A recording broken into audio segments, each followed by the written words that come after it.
You are live. Thank you. Thank you. We'll begin the Housing and Neighborhood Assistance Committee of Akron City Council. I'd like to entertain a motion that we accept the minutes of the previously held meeting. So moved. Motion to second. Thank you. All those in favor of the minutes, please signify by a sign of aye. Aye. Aye. Against? The ayes have it. Thank you for that. We do have one item that is up for a new legislation that's celebrating the 53rd anniversary of the passage of the Fair Housing Act and declaring emergency. We have a guest here today. Jamie Mcmillan is here from the Akron area, Cleveland Akron Board of Realtors. She's on board with us and brought this to our attention. I do know the Fair Housing Contact Service representative wanted to be here with us as well today, but couldn't make it due to unforeseen circumstances. So, but I see Miss Mcmillan might be here. So hi, hello. Ms. Mcmillan, would you like to make a few comments for the committee? Absolutely. Thank you, Chairman Fusco, for introducing this resolution. Good afternoon to the committee and council members, staff and guests. My name is Jamie Mcmillan. I'm the Vice President of Government Affairs for the Akron-Cleveland Association of Realtors, or ACAR.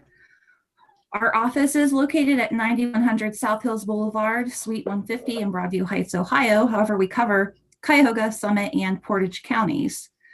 Thank you for the opportunity to speak. ACAR represents more than 6,200 real estate professionals in Northeast Ohio, including those living and working in Akron.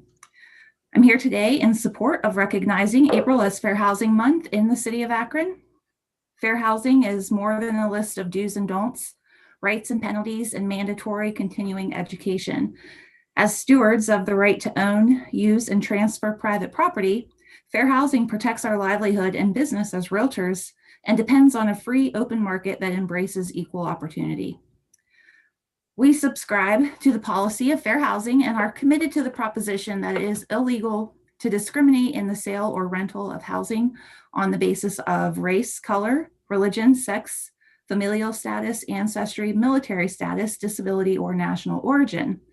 In fact, the Realtor Code of Ethics goes a step further, stating realtors may not refuse to cooperate on the basis of a broker's race, color, religion, sex, handicap, familial status, national origin, sexual orientation, or gender identity. Our country's vibrant mix of cultures is what makes us great and gives us strength. It makes us who we are. Fair housing makes us stronger. April 2021 marks the 53rd anniversary for the Fair Housing Act. We recognize that any progress made stands on the shoulders of generations that preceded us. People that marched in unwelcoming cities, protested in contentious environments, challenged discriminatory practices, and fought quietly in legislative sessions and community gatherings. And we understand that there's still work to do. Today, we work to address continuing discrimination and to protect the LGBTQ community in the Fair Housing Act. We see that especially at the national level. We work for the day when everyone will have the opportunity to experience the American dream of homeownership. Again, we encourage Akron and really all cities to recognize and celebrate the 53rd anniversary of the Fair Housing Act. We welcome the opportunity to work with you on this and any other real estate related issues. Please know ACAR is a resource for the city, all of you, and any other communities in Cuyahoga, Portage, and Summit counties. Thank you for your time. Thank you, Ms. Mcmillan. Thank you very much for that report. And thank you for the, I believe on a quarterly basis, you send us information, reference to the what ACAR is up to, as well as market information, which is valuable as well. So thank you for continuing that effort. Appreciate that. Thank you. I'm going to open it up. I do want to mention too, we had, I apologize, I don't recall her name off the top of my head. I didn't write it down. Ms. Viviano, we had, I believe it's the Executive Director, Ms. Smith, is that right? From the Fair Housing Contact Service, wanted to be here today with us. Yes, Angela Smith. Angela Smith, thank you. I couldn't think of the first name, but Ms. Smith from the from there wanted to be with us as well. So we appreciate all that they do as well. So any questions or comments from anyone in reference to this proposed resolution at this time? Mr. Malik? Thank you so much, Mr. Fusco. And I think it's a great resolution. Again, like with the labor piece before, we're talking about, age-old laws that have really helped level the playing field for folks over the years, and laws that, frankly, are under assault and need to be protected and kind of continue to be built upon. I really appreciate Ms. Mcmillan's kind of description of, how we got here. I know that, it would be great perhaps Ms. Smith from Fair Housing Contact Services can come to a future meeting and we can hear more from her. I know they've been very involved over the last year, particularly with the eviction task force and working on, potential policy proposals around there. I know many of us saw recent articles in the Beacon Journal and the Devil Strip over the last few weeks that really indicate that the city's facing a housing and eviction crisis, particularly for rentals and renters, and making sure they have safe, quality, and affordable housing.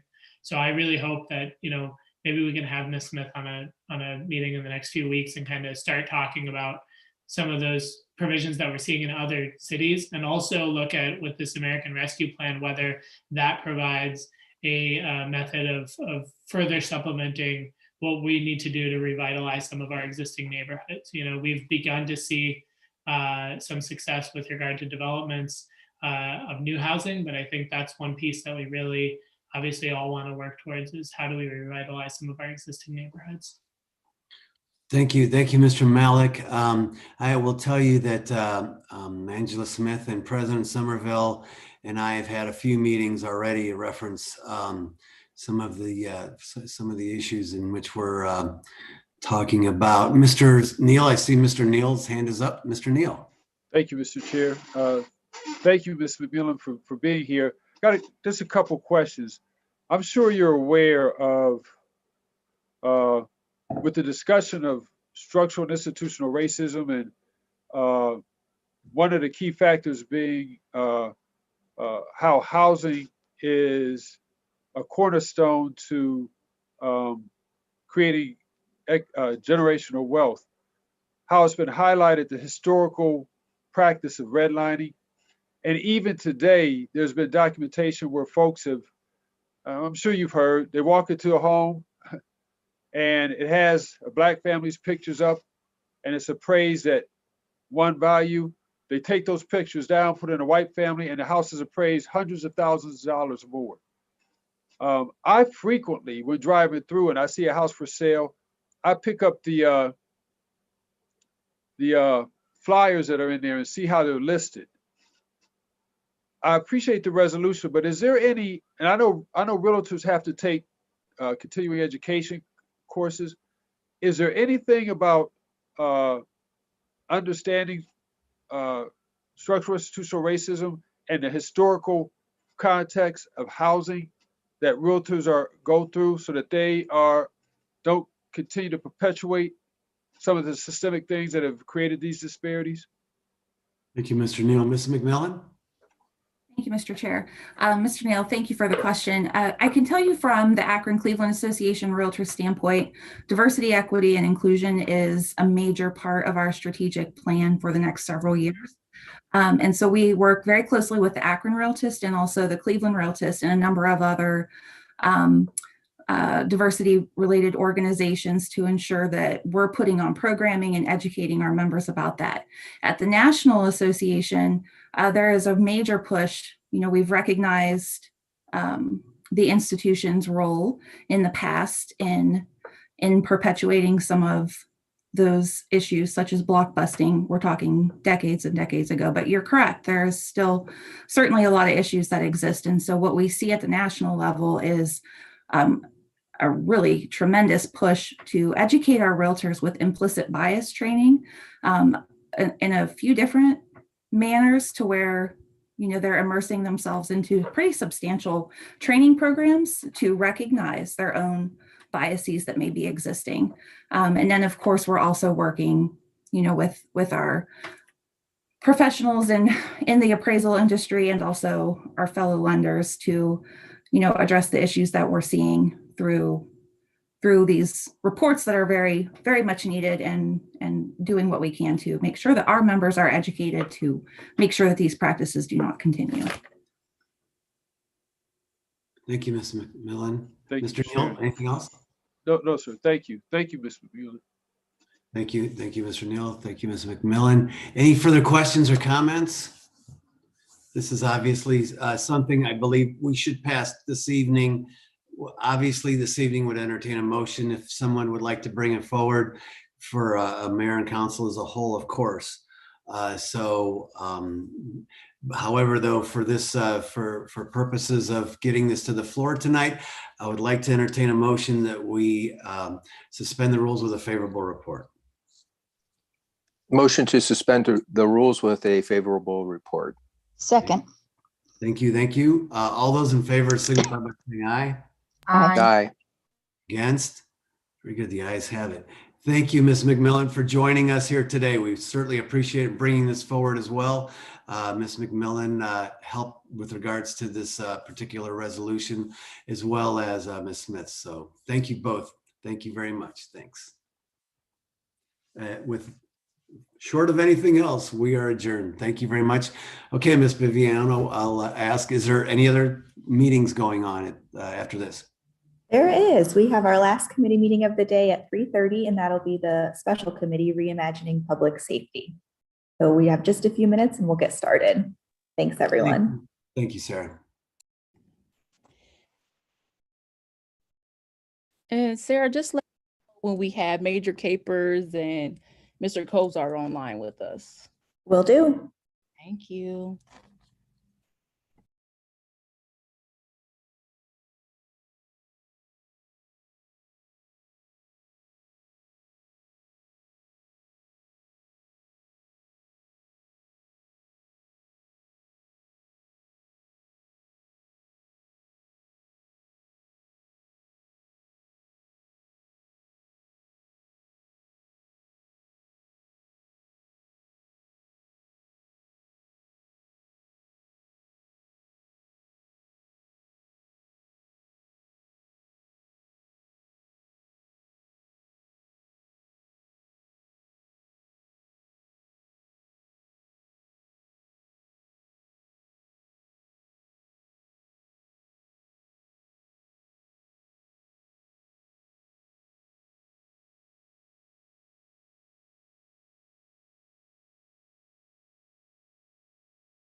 Hey, it is 3:30 and we're ready to begin the Reimagining Public Safety Special Committee. Okay. So Sarah, we're ready whenever you are. We're ready and live. Okay. Perfect. We're going to call the Special Committee for Reimagining Public Safety to order. Will clerk read the roll? Somerville, Aye. Baylor, Aye. Connor, Aye. Freeman, Fusco, Aye. Hamer, Lombardo, Aye. McKittrick, Aye. Malik, Aye. Neal, Aye. Amobian, Aye. Samples, Aye. Swirsky. All members are currently present except for Freeman, Kamer, and Swirsky. Okay, thank you so much. We're going to go ahead and get started. So on today, we do have two guests with us. We actually have Major Capers online with us, and we also have FOP President Clay Cozart online with us. So I just want to thank them for taking the time to come before council. As all of you know, we're still embarking upon this conversation about reimagining public safety in the city of Akron. And so we've held our meetings, we've gotten input from our police liaisons. We're currently out in the community talking with the public. And so we think and know that it's very important that we hear from our leaders, Major Capers, and also from FOP President, just to give us some guidance. We want to get some feedback from them in terms of our recommendations as we continue to talk and do research and figure out what these recommendations really will look like. So at this time, I'm just going to ask if Major Capers will just begin. I know we've had some conversations, and Major Capers have really gave some good advice that I want council to hear so that we can continue to look at some of these recommendations. So we'll probably start with you, Major Capers, and then we can open it up for questions, and then we'll move on to Mr. Cozart. Thank you, President Somerville. I appreciate the opportunity to speak with everybody. And we have had some good conversation offline, and opportunity for us to understand where the other is coming from and to find out what expectations are. So it has been a refreshing opportunity for us to share what we do over here, and for us to hear about what you perceive the community's concerns to be. So something I did share with Council President Somerville and others is that I think it's sort of a well-kept secret that you guys are served by a fairly progressive police department here in this city. And the analogy I like to use is that it's kind of like having an elder sibling, and you get to watch them make all the mistakes, and then you can learn from them without feeling the pain. And so we feel like we do that here in Akron by watching other large police departments across the country who maybe have a little trouble, and maybe on occasion the federal government steps in to try to correct what's going on. So we watch those things happen carefully, and we look at the prescriptions that are suggested to fix those problems, and oftentimes we just adopt them. The ones that make a lot of sense, we adopt those changes on our own without being prompted or forced by anybody. And I think that's allowed us to stay on the front edge of a lot of the changes that are happening across the country. One example that we always like to talk about is our body-worn camera process and how we were on the leading edge of that. And it's that way for other things as well. So we enjoyed the opportunity to share that with so many members of council. Thank you so much, Major Capers. I don't know if you wanted to kind of help guide, council so that maybe we can begin to do a deeper dive on some of the recommendations. So kind of want to see if you could touch on some of those recommendations, maybe giving a different perspective than what you see in the report. Mm-hmm. May I ask if there's something in particular that any of the members would be interested in hearing about most, or? Council, we can open it up. I do see Councilman Malik's hand.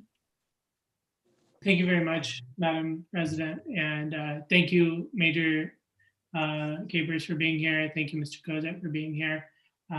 Definitely, just want to echo some of the sentiments that, I really appreciate the dialogue that we've had over the last year.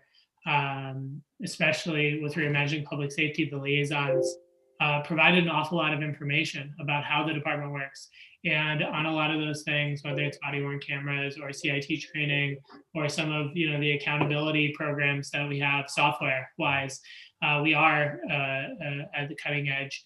I think like any institution, we constantly want to improve and make sure that we are, maintaining that community trust and being aware of issues as they come up. So, welcome this opportunity. I guess there were two things that I kind of wanted to talk about. I know that one of the recommendations within the prevention working group, so obviously if any of those members want to weigh in, but just to start it off, one of the recommendations was to increase and sort of build regular foot and bike patrols into the schedules of all patrol officers. And, this would really help expand citizen contact and sort of, have everyday patrol officers building stronger relationships with the, neighbors of the zones and districts they're patrolling. And, sort of getting to that question of, kind of community policing, because I think we have that in a separate category with the NRT officers. But I guess a couple questions. First, would you agree that that's something that needs to be a part of all patrol officers' schedule in an ideal world? I know that the catch there is staffing. And then I guess the question is, how do we move towards that if that is something that you see as the focus? Because to me, it kind of sounds like something that we do see with a lot of other departments. Thank you for the question, Councilman Malik. I am fond of and advocate for the idea that our officers are getting out of their cars and talking to people when they're not attempting to enforce the law.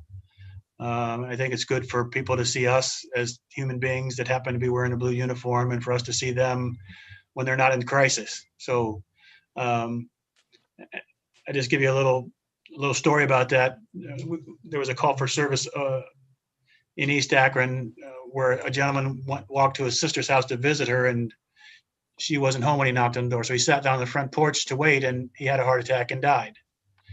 And so the officers responded along with EMS, and we learned fairly quickly that there was no violent act that he died from. He just had a medical event. But as I pulled up, I saw 10 police officers standing around talking to each other, and I saw neighbors all over the place on their front porches wondering what happened. And this was a great opportunity for us to say, hey, everybody pick a porch, go tell them what's happening and why we're here, and then nothing bad happened to this person. He had a medical event. And just those kind of little scenarios, if we can make that part of our culture, to get out of our car, talk to people, inform, create relationships, as I said, when we're not attempting to enforce the law and when they're not under stress, those kind of things can go a long way towards having a better relationship with the community. I will say bike officers is a little bit more of a challenge because there's training and equipment that's required. It has to be kept up to date. We do have a bicycle program. Expanding that would be a little bit more labor intensive, personnel intensive, I'd have to say, but it's something we're willing to work towards under the right scenario. Thank you, sir. But I guess, and I think that that's, I think, endemic, the example you give of the heart attack of what we want to work towards. Do you think, though, that it makes sense to work towards a world where, say, every patrol officer is going to spend X number of hours a week or a month walking the beat and not actively responding to patrol calls? Do you think that's something we can work towards or should work towards? It is, and I'm not sure which committee looked at that idea, but the committee did recognize in the report that going call to call to answer emergency calls does not allow for that time. And so, as you mentioned before, that is going to be dependent upon the staffing levels that we have. We would love to have 30% of our time be assigned to those kinds of things, creating relationship, getting out of our cars, just talking to folks.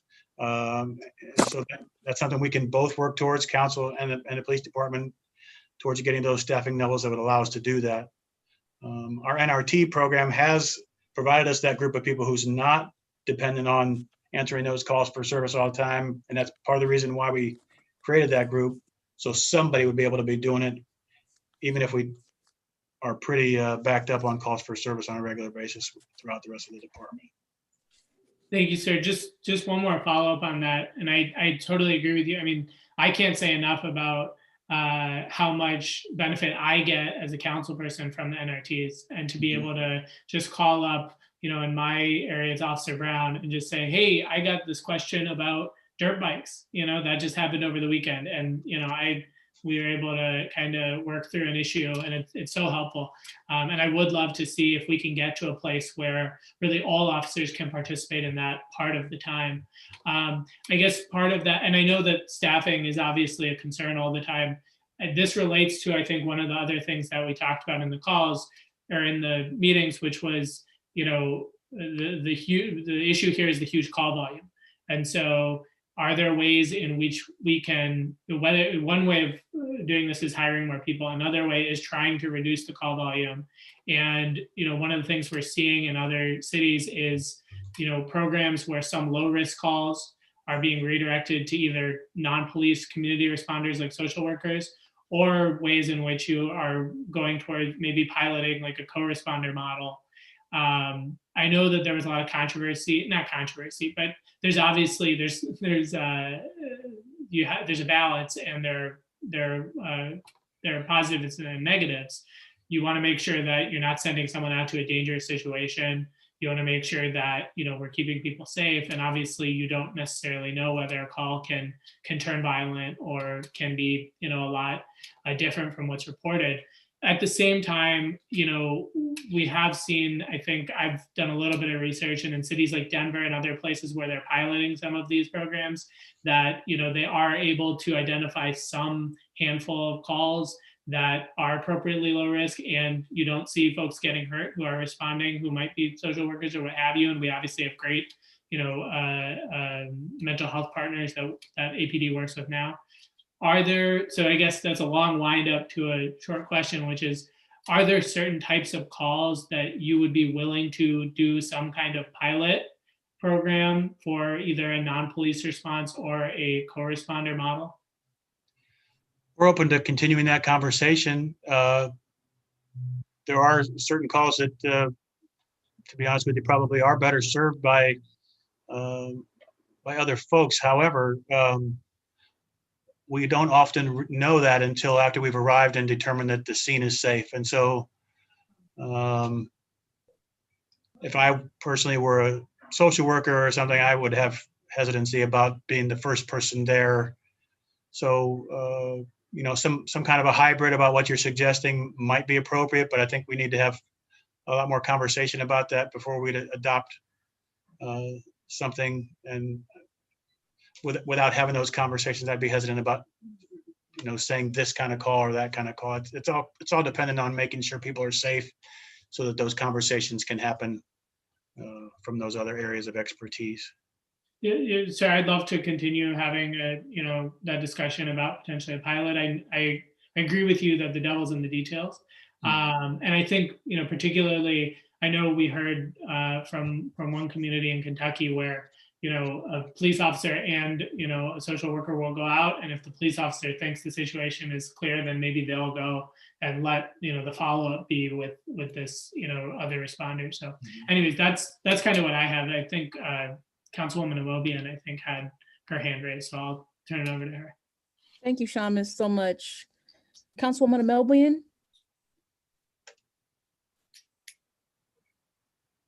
If I can unmute myself. Thank you very much, Madam President. It's just a continuation of the conversation, the issue that was raised by Councilman Malik. And I think we could learn a lot from the CIT program. And we have a staff here at CSS who rides along with an officer a few times a week.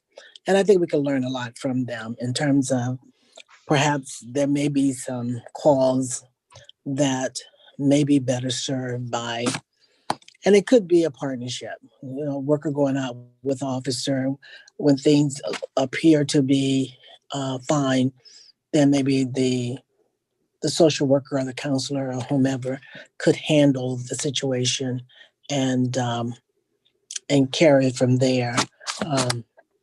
Because we do see some value in a lot of those responses. I think when we had the quick response team from the health department, the young lady that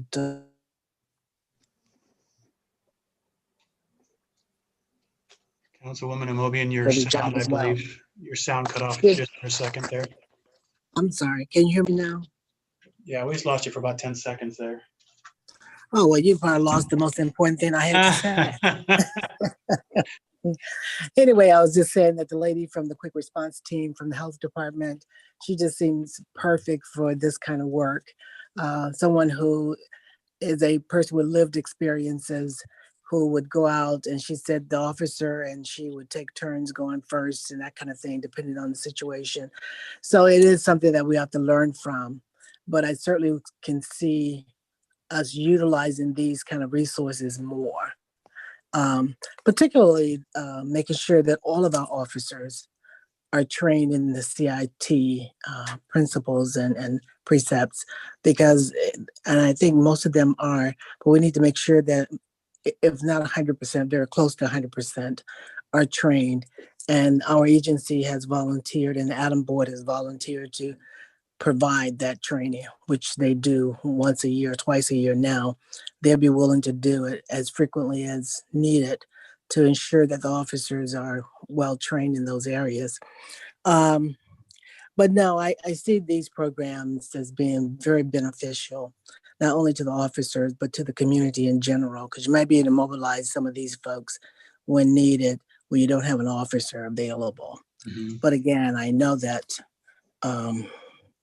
all these situations can't be determined until somebody gets on the ground and kind of see what's going on. But I think there's value in us looking at these. So I hope you're able to get most of what I said. I was able to hear all but those 10 seconds. And Councilwoman Amobian, from my time on the board over at CSS, I am keenly aware of how valuable that help is for us. And if there were no restrictions on us, we would have all of our officers trained in crisis intervention team. But there is such a clamoring for that training, as you know, that so many other departments are trying to get their folks trained. And every time there's a class, we take our full complement of opportunities and train our folks to do that. So we were approached actually recently by a couple of folks who were so impressed by what we're doing here with regard to mental health interventions here in Akron that they wanted to come study us for a year. And so while we have done a lot, I agree there's more we can do, and we're open to that as much as we're able.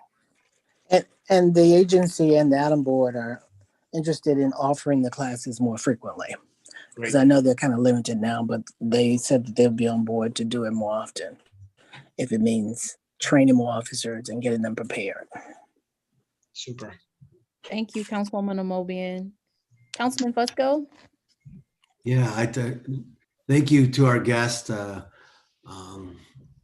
And I would also submit, I like the back and forth here, but if it's a matter of cost, please let us know.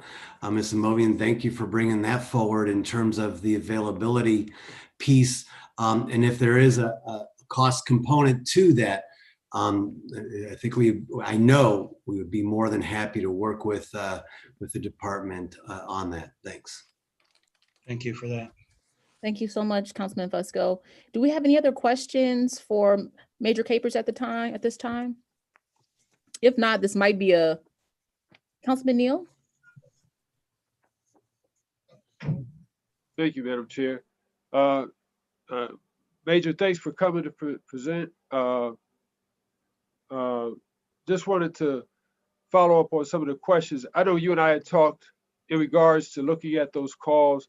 The Devil Strip did a pretty good job on breaking down how many calls were, I'll say high service calls, high intensity service calls, and how many of them were high-end social service calls. And I know it's hard, but do you think, and I don't know if their numbers actually correlated with the ones that you and I were talking about when we were talking with Chief Ball, but you know, when you call into the police, they give you an opportunity. If this is emergency, you call this number. If it's not, you. If we start with those calls, and look at how many of those are, would you feel comfortable working with a group there? Because I believe, I know from my area, like when things were normal, there were certain periods where there were, where we could really use some neighborhood ambassadors. That was after school was let out every day. You know, we get the calls to the library, to the parks. And I'm really excited with what we heard during the budget process, where we're going to go back to having recreation personnel in some of our parks. And so what I'm looking at is how can we better collaborate community with other city services and our safety forces to provide that kind of wraparound support. Because, you know, when we were having discussions, most of us think of the high-end calls for the police, but during the budget hearings I had conversations with Chief Tucker, and he talked about how they get calls where they send out a whole unit and it's to help somebody, you know, light their pilot light. And so I'm wondering if, you know, where residents make the decision when they call in, if it's an emergency or not an emergency, if we could start there and start working with those calls to see how we could help our officers. But just a thought, because I mean, I fully understand what you're saying. You don't want to send somebody out and it's a severe incident. But if the residents making that call right at that point, maybe we can start there, sir. Just a thought. Yeah, you know, I think we're all thinking in the same direction. That there are certainly calls that police are not the best response for. And as Councilman Malik said, I think that the devil's in the details. I do worry a little bit about relying on the public to determine what's an emergency call and what's not. Councilman Neal, I think I remember you just talking sort of hypothetically about, you know, if a call is for some juveniles behind a building, maybe that's not a call where we need to send the police to, if I'm paraphrasing what you said. And so the truth of the matter is, there may just be some young kids hiding as they smoke some cigarettes, like I used to do back in junior high school at Jennings Junior High. The statute of limitations has run out on that, so I'm going to go ahead and talk about that. However, it may also be some people who aren't juveniles who are dealing drugs who are going to turn with a gun in their hand to whoever comes around the corner. So we are willing to work in that direction. I think it's just how we're going to play out the model so everybody can do it safely. I guess my message for you, Councilman Neal, is we are open to that conversation. Thank you so much, Major Capers. I would like to, at this time, just to bring Mr. Clay Cozart into the conversation, our FOP president, just to give us a perspective on the union side. Thank you, Madam President and council members and committee members. I really want to say thank you for all the hard work that you have put into these committee meetings. Like I've told a number of you, I watched every second of them.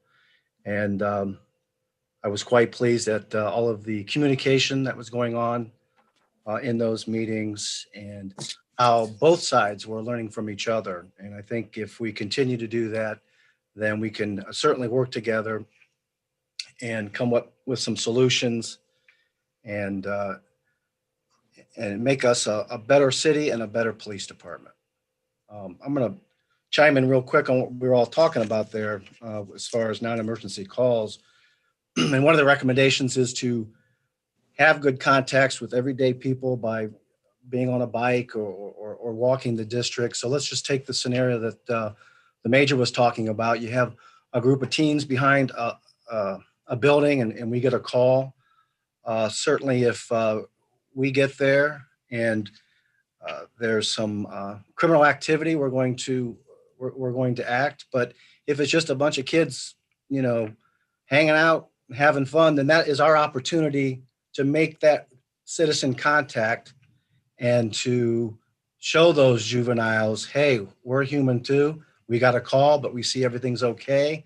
Maybe if there's, they're playing catch with a baseball or basketball, that's our chance to make that citizen contact and make a positive contact with those citizens. So, I don't think we should take away all non-emergency calls, because again, even the fireman lighting the pilot light, that's making a positive citizen contact with that citizen. So I think we should look closely with that. But again, just getting back to communication and working together, I think we can do that. If we have some fact-based conversations, we can get a lot of things done. I didn't see any. Blake, can I piggyback on what you just said for just a second, and I'll hand it right back to you? You're the major. So I'm glad you brought that up, because that's something I intended to talk about, but forgot. We don't want to lose the opportunity to show people our humanity.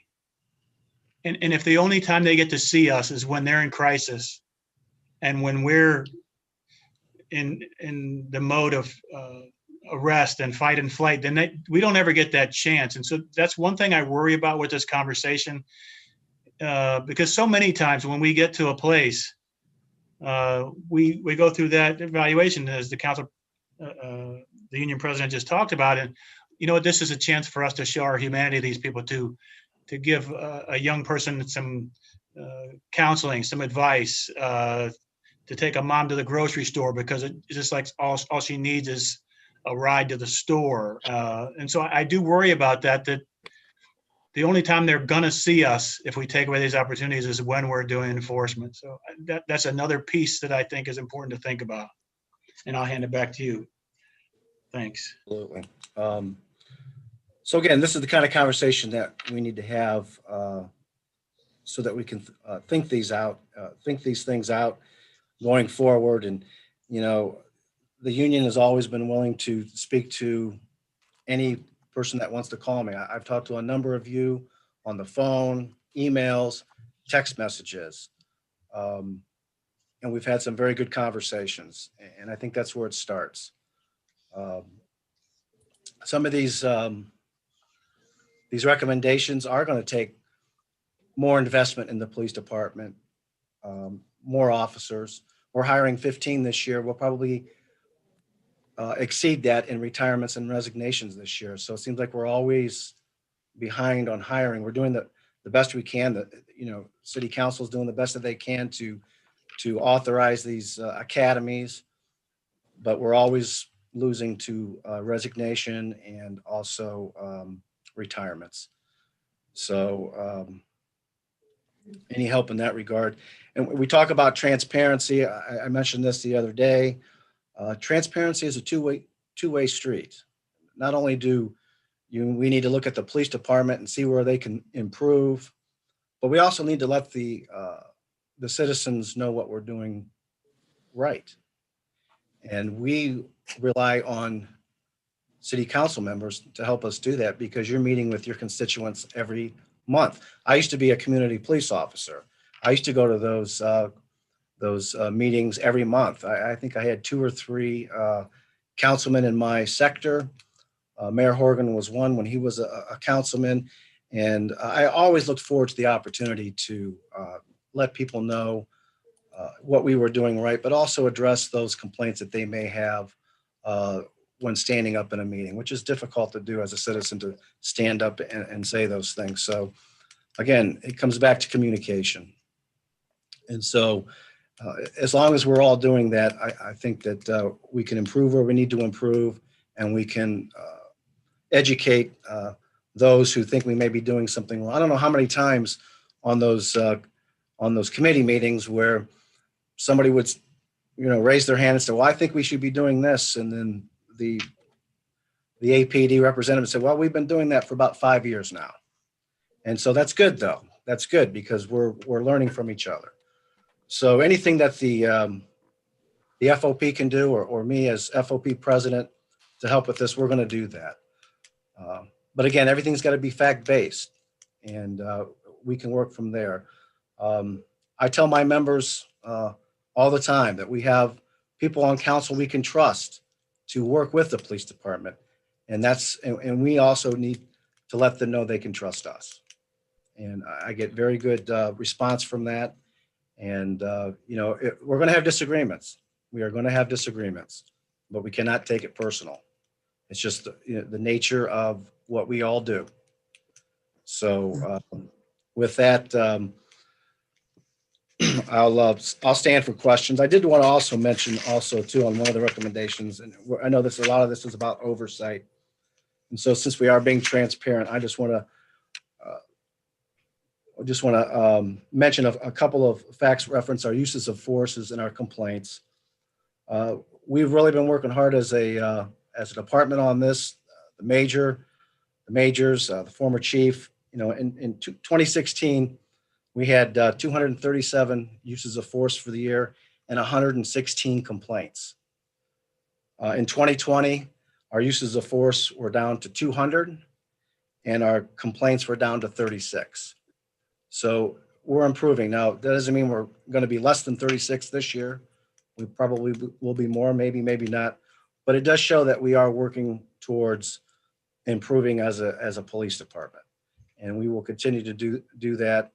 And any way that the union could help in that, we're definitely all for that.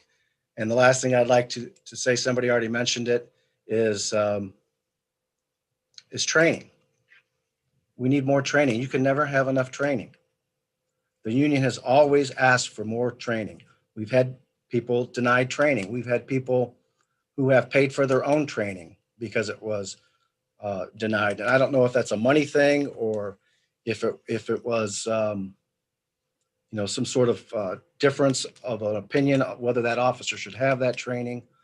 But even in disciplines, I know at least for the last 5 years, if not more, whenever an officer gets disciplined, the union's always asking, not only are we going to discipline them, but we should also couple that with more training.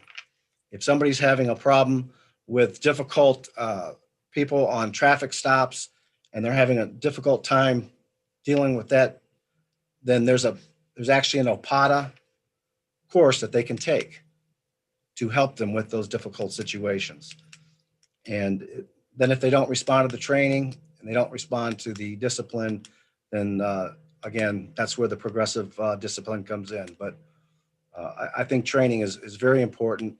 And we've had a money crunch the last few years since the economy went through a downturn. But hopefully we can get back to having more training for these officers.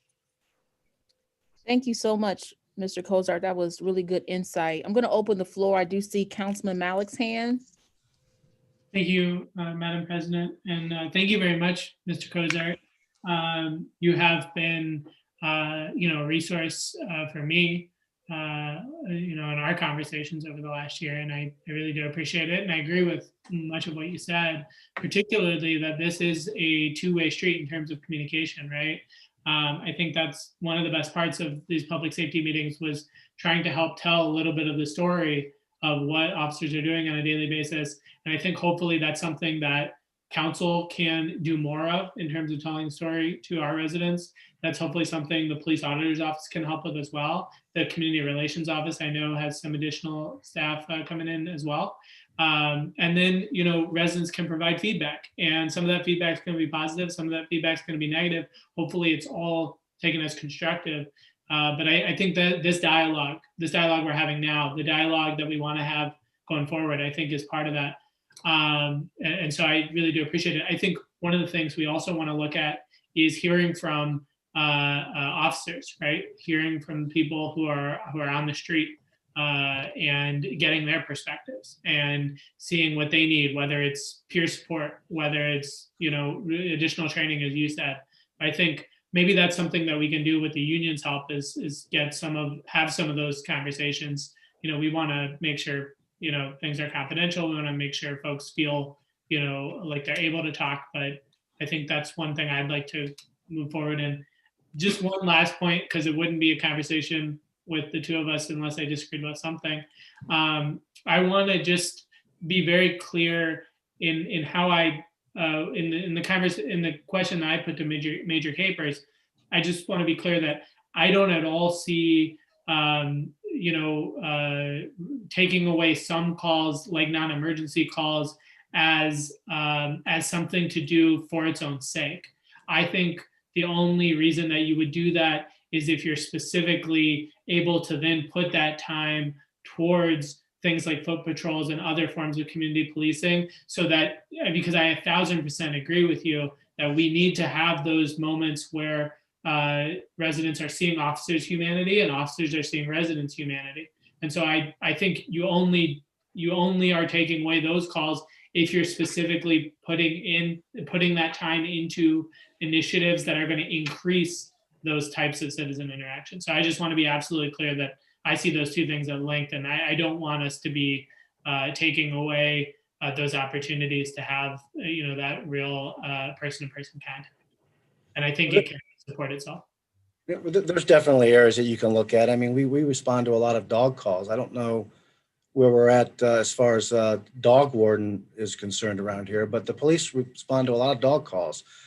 We used to respond to a lot of alarm calls, 99% of which were bad alarms. We stopped responding to those. So maybe there are other ones, but as far as like involving social workers, I've had a lot of social workers call me and state that they're not going on these calls by themselves. And many times we'll get called from Children's Services where they're there to Rule 6 a child, and they call us and they wait for us because of that situation. We have to do the report, obviously, but they're also worried about their safety in some of these homes. And so I think that should be a bigger conversation, and we should discuss that more. But there are a lot of social workers, again, that called me that I've worked with over the years that did not think that was a very good idea. Hey, Clay, for those who may not know, Clay, can you explain what a Rule 6 is? Oh, I'm sorry. Rule 6 is when Children's Services are going to be taking custody of a child. So obviously that can be a very emotional time. And so we have to do the Rule 6. Only a police officer can rule 6. We have to sign the report, but it's usually by the request of a complaint with Children's Services, and they're usually there with us. Mr. Crozart, I just wanted to agree with you about the dogs. We had a specific issue in my ward a couple of months ago. It was maddening to me. It was on a weekend, and there was a dog that was in someone's yard, and it was a little bit threatening, but it wasn't a vicious dog. It wasn't, the residents weren't afraid, but they just said someone needs to come and get this dog. The animal warden's not on duty on the weekend, and so they kept calling APD. APD kept coming out and saying, well, we can shoot the dog, but we're not going to shoot the dog. So otherwise, we can't do anything. And so then, people, they would leave, someone would inevitably call APD again. I think they came out 3 or 4 times over the course of the weekend. And it's just like, that's just clearly an example of the situation not helping anyone, right?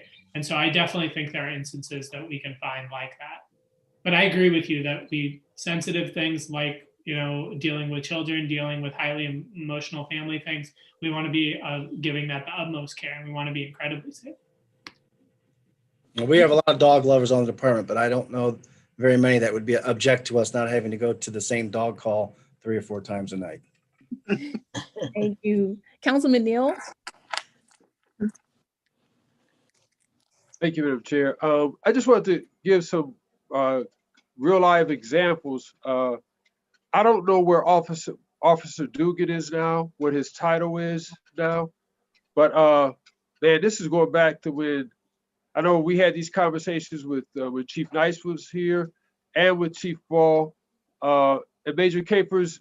You may have been in some of the conversations. I don't know where we are, but I had real good conversations with Officer Dugan, at that time it was Sergeant Dugan, because he realized that most of his officers on his patrol weren't from the community, didn't know anybody, but they wanted to know the community. So we got together, and what we did was we identified when all of the youth programs practice. And his officers made it within their routine to go and practice with those officers.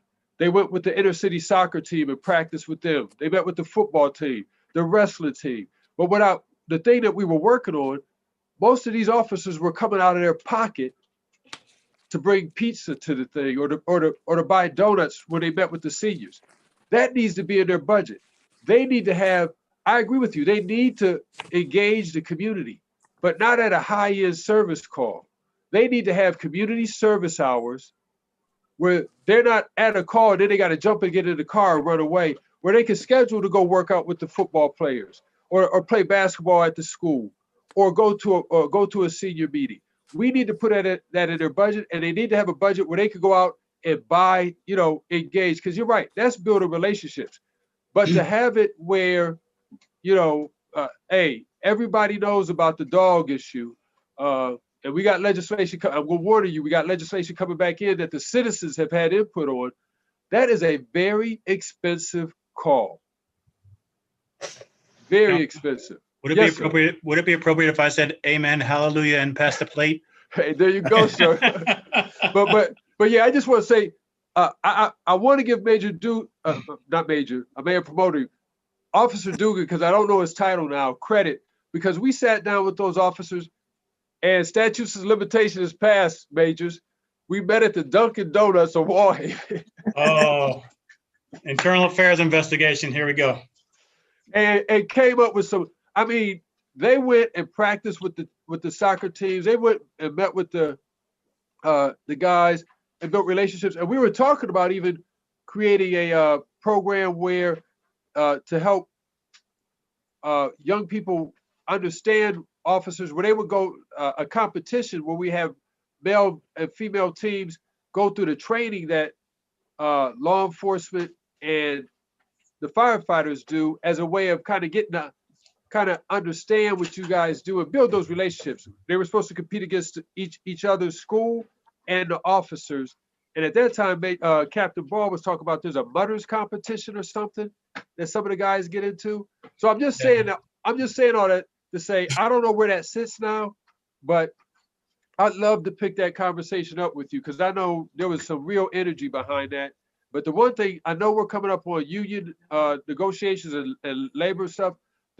We have to have in the budget where these guys have a community service budget, so that they don't have to come out of their own pockets to buy donuts or pizza or whatever for the kids. And they need structured hours where they could go out and meet with the youth and the seniors. I'm done. Thank you. Thank you, Councilman Neal. We're going to open up the floor. Is there any other council members that have any comments or questions at this time? Councilman McKittrick? Thank you, Madam President. I just wanted to touch on base what Mr. Kogazart said about training. My committee, we did address that. That, in my estimation, is one of the most important things that's out there and available. We look at what things are scrutinized from time to time, and I'm wondering if more training was available, if we would avoid a lot of these issues with better training. When we went through the committee, we were shown what's actually happened with OPATA and some of the changes in training. There was not as much available because of COVID and so on, but I think that's something that could really benefit everyone if we could go further with that. Thank you. And if I could just make mention, training is a difficult situation, not only just for money wise, but we have to take those officers off the streets to go to training. And when we had a lot of training, when I first came on, we had a lot more officers. And so it was easier. We used to have in-service training for a whole week. You would be off your shift for a week and you'd be in service for a whole week. Now we do one day at a time, and it's got to be your work day. So it's your work day. So that means you're off the street. That means there's less people on the shift. and then these shifts are running low. So that's just another component when it comes to getting the appropriate amount of training. Thank you. Councilwoman Samples? Thank you, Madam President. This is just a question for Clay and for Acting Chief.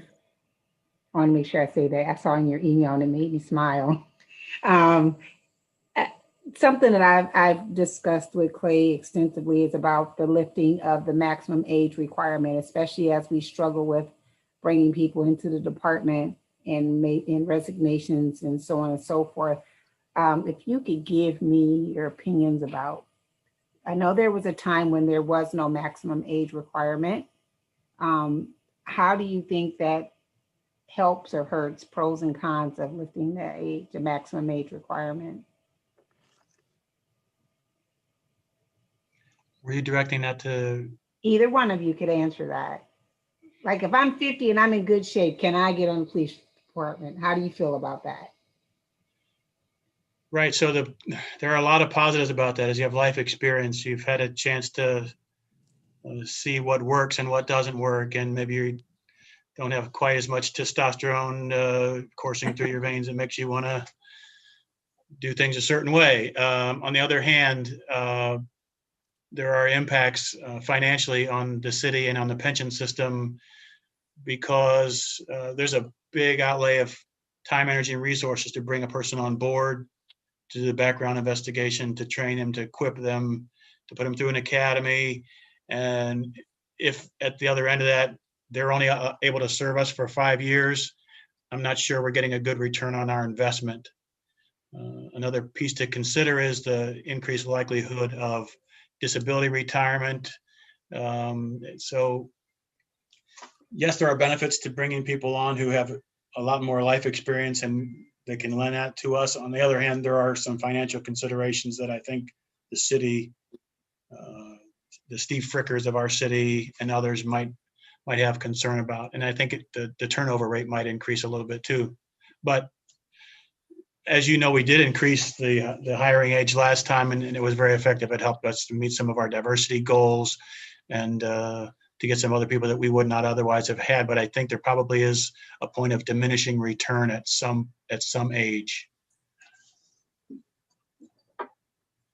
I'll make comment on that. What the major says, a lot of that is true. However, I think it's a person by person basis. In my lifetime, I've seen a 60-year-old that I would probably have trouble winning a 50-yard dash. And then on the other hand, I wouldn't have a problem. So I guess if, like you said, Councilwoman Samples, if they're in great shape and they're 50 years old, that's one thing. But if you come on at 50, you're going to be in patrol for your first 10 years or so, maybe longer, before you're able to get into a DB position or some other position where maybe it's not quite as physically demanding. So I don't know. Do we want 60 and 65-year-olds patrolling the neighborhoods? I don't know. Again, more thought can be put into that. When I came on, there was an older gentleman that was hired right before me. And I think that was before they had done away with the age limit, and he had a quite successful career. And he retired as a detective. And somebody like that, obviously that would be good. So I think it's something that could be talked about a little bit more. And I would probably defer to our recruiters, Lieutenant Fight, and those to, they're out there every time we hire, they're out there on the Ellet track and recruiting out in the neighborhoods and everything. So I think they might have a good insight on that issue. Thank you. Councilman Fusco? Thank you, President Somerville.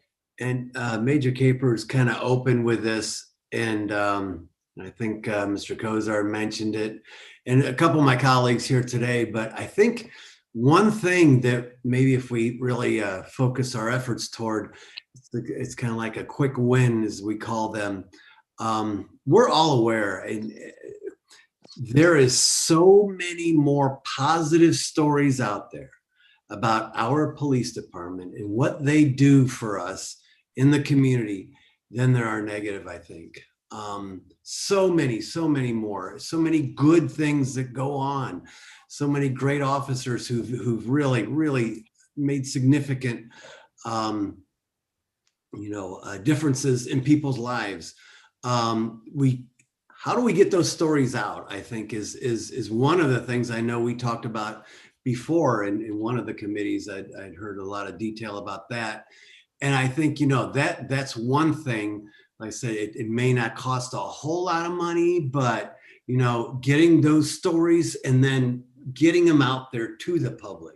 And I was with Mr. Cozart at some of those ward meetings. That was one thing that we could, hopefully toward the end of this year, we'll be able to do that. Maybe, maybe Major, whenever we are back out there in the public, having ward meetings again and police officers attending, maybe that's an intentional thing we do, is get all of us on council say, hey, well, we're going to introduce, officer, whomever. And, first of all, though, we want to hear about and have a word for it or term, but I think that's something really we should kind of focus on in addition to everything else. But that would be a something that can be done, I think, reasonably. Thank you. I have a comment on that. I had a discussion about this time with Chief Ball at the time. And, as a union president, about all of the disciplines that go on, and you deal with that. And at the time, I saw a lot of what Mr. Fusco was talking about, a lot of officers doing a lot of good. And it seemed like our accommodation program, where if an officer does something spectacular on his shift, they get an accommodation. Now, there's two rules of thought on that, because we had some old school leaders back in the day that would say, well, they're supposed to do that because that's what a police officer is supposed to do. And then there's other leaders will say, no, they should get an accommodation on that. And there is a lot of paperwork involved to do that. But I think we need to do more of that than we have in the past. And I think we're getting better at that this year since I had that discussion with Chief Ball. But I still think we don't hand out enough accommodations.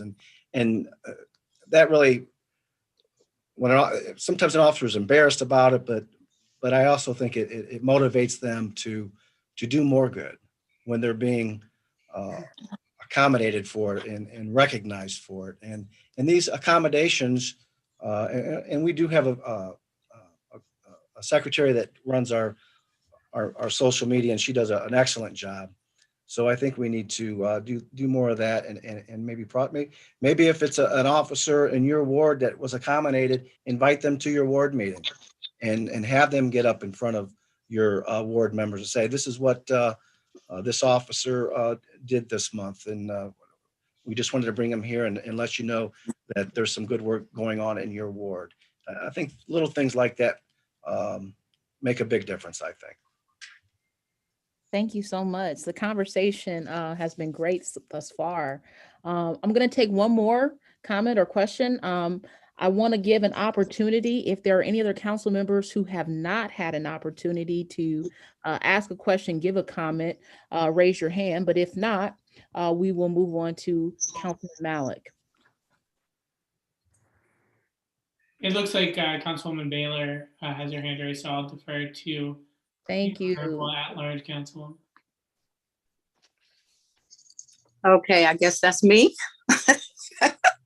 Thank you, Councilman Malik, and thank you, Madam Chair. I got to get the names. Capers, Major Capers, okay? Major Capers, and also Clay Kozak. Thank you guys so much for the conversation. As I was listening and observing the conversations that were taking place, I could see the frustration on both sides as far as, us not understanding you guys, positions and jobs thoroughly, and likewise on the other end. But the conversation is so good that we're opening up, and everybody is really being transparent about where they are. And just like you guys have been talking about, you're human beings too.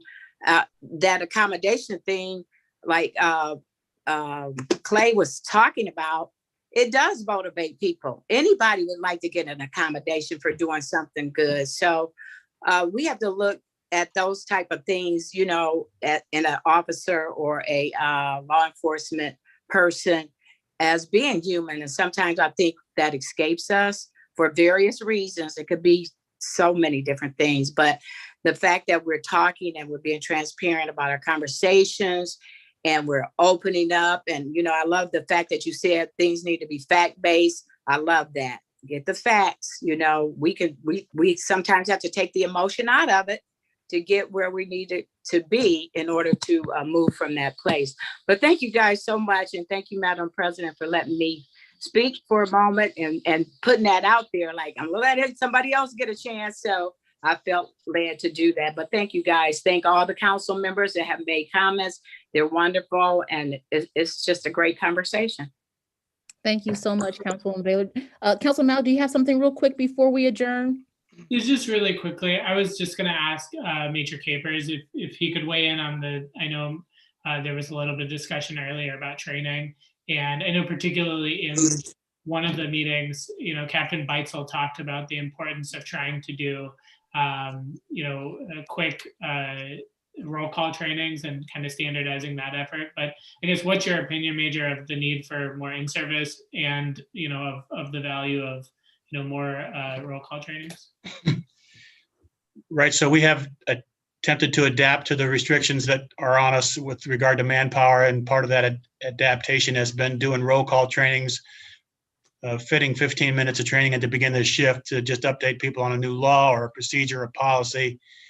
And as I think Captain Beitzel mentioned, maybe it's just an opportunity to send them out feeling positive before they hit the street.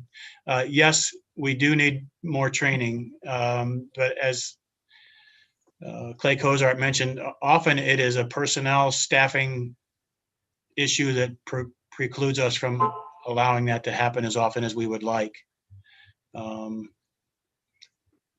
That's just the way it is. We're going to work towards getting more people so that we can have more opportunities to train people. I will say that sometimes people ask for training that we don't think supports how we would like to do business here in Akron. And so we try to, on some occasions, you know, direct people in a different way. There might be a certain way that a trainer approaches the idea of traffic interdiction that we don't want our officers doing things that way. So on those rare occasions, we'll say, yeah, you know what, we don't really support that training. So we try to keep things in line with our mission, vision, and values. And sometimes that makes sense, but more often than not, it's a personnel staffing issue that precludes us from getting as much training as we would like. Well, thank you so much. I just want to again thank Major Capers and thank Mr. Cozart for taking the time just to come and share. I tell you, the conversation and dialogue has been amazing on this afternoon. And so I want to thank you. What I'm most excited about is that, again, this is just the beginning. So I hope that these conversations will continue. Council and our police leadership and union, we should be having more conversations like this. I think this is just right on point. And for us as council, I think it's important that we hear directly from you guys in terms of, you know, what are some of the challenges? How can we better help and support you? How can we better help support our officers? And so I just hope that, you know, council members have soaked everything in, and we will continue to talk and dialogue on these recommendations with big thanks to Major Capers and Mr. Cozart. So if there's nothing else coming before this committee, we will adjourn. That was our final committee meeting of the day. Council will meet at 7 p.m. tonight. Thank you. Thank you all.